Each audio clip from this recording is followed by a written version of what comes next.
Party से अगर नाराज होते तो मुझे नहीं लगता है कि इतने कम उम्र में पहली बात मुझे बनाया जाता। चुनाव का तो विषय नहीं है। पार्टी जिस जगह पर खड़ी करेगी, पार्टी जो दायित्व देगी उस पे पूरा आप देख रहे हैं जशपुर सिपाही।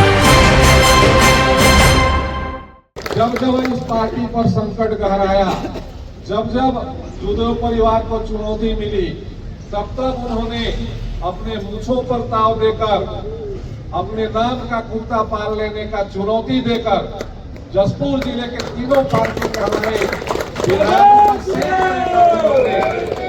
ऐसे परिवार के योद्धा हमारे विजय आदित्य सिंह जुदेव पार्टी ने पुनः उनके कंधों पर भारतीय जनता पार्टी की जवाबदारी दी है। मेरे सीने ना सही तो तेरे सीने ही सही, हो कहीं भी आग पर आग जलनी चाहिए। ये कुछ चंद शब्द हैं। जब कुमार साहब निकला करते थे तो उनके साथ एक जो कारवां, उनके साथ जो एक ब्रिगेड चलता था, उनको जोश परोश करने के लिए वो ये कहा करते थे। पर आज ये समय आ गया है, हम लोगों को पता है कि आज हमारे उत्साह वर्धन करने के लिए युवा हृदय सम्राट हिंदू कुल तिलक कुमार दिलीप सिंह जुदेव हम लोगों के बीच नहीं है, पर सदैव हम लोगों के दिल में, हम लोगों के हृदय में और इस जशपुर के कण कण में आज भी वो जिंदा है।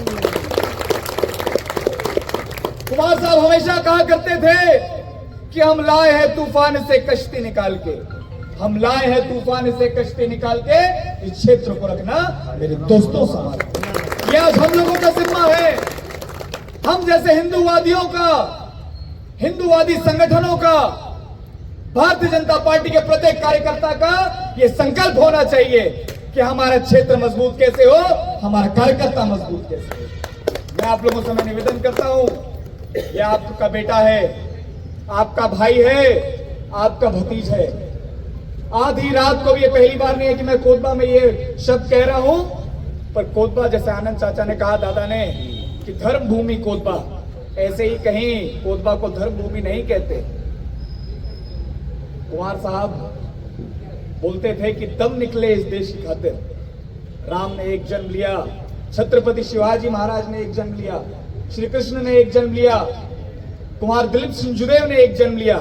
मुझे लगता है कि एक जीवन में ही अगर काम ऐसा आदमी कर दे तो दूसरे जन्म लेने की जरूरत नहीं है। तो उसी में कुमार साहब ने कहा है कि दम निकले इस देश की खातिर, दम निकले इस हिंदू देश की खातिर, बस इतना अरमान है और एक बार इस राह पे चलना 100 जन्मों के साथ। जशपुर राज्य हरियाणा के विजय आदित्य सिंह जुदेव है, जिन्होंने अभी नया आपको जिलाध्यक्ष का पद मिला है। बाबा क्या किस रूप से देखते हैं?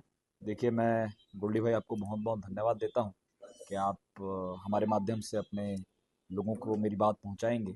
मैं शीर्ष नेतृत्व को, आदरणीय किरण सिंह देव जी को, भारतीय जनता पार्टी युवा मोर्चा के प्रदेश अध्यक्ष राहुल टिकरिया जी को मैं बहुत बहुत धन्यवाद देता हूं, और विष्णुदेव साई जी को भी कि उन्होंने इतना बड़ा भरोसा मुझ पर इतने कम उम्र में उन्होंने जताया है।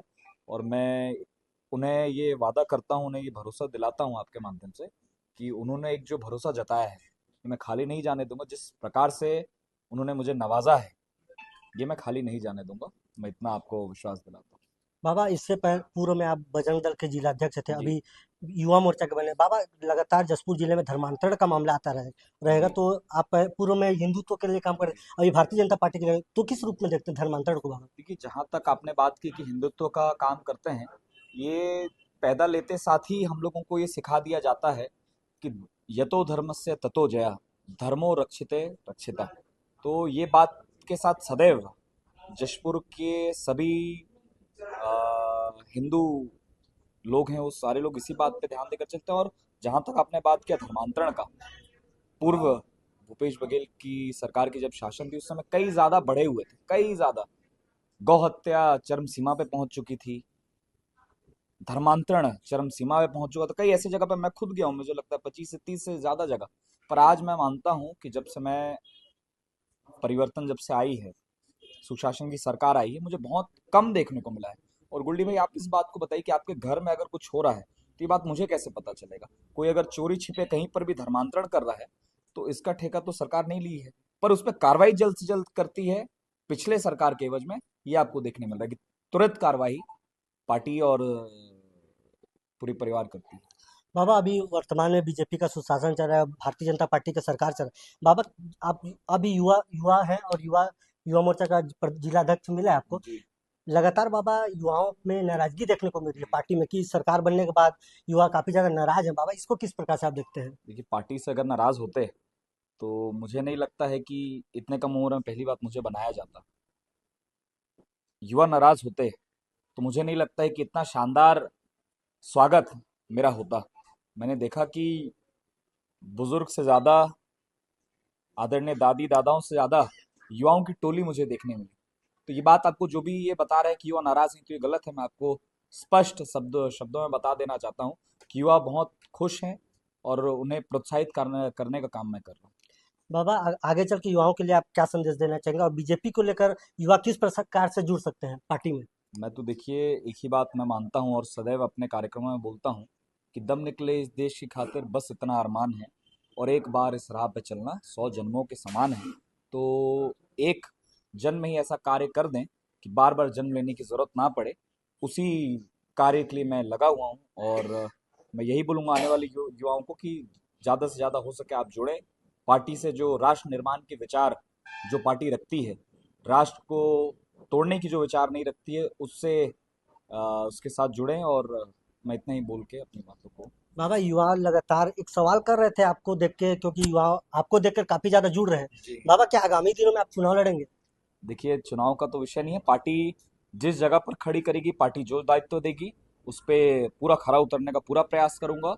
और चुनाव लड़ने के विषय से कभी भी मैं या मेरे परिवार की कोई भी सदस्य मैदान में नहीं आते हैं। युवा मोर्चा जिंदाबाद जिंदाबाद जिंदाबाद।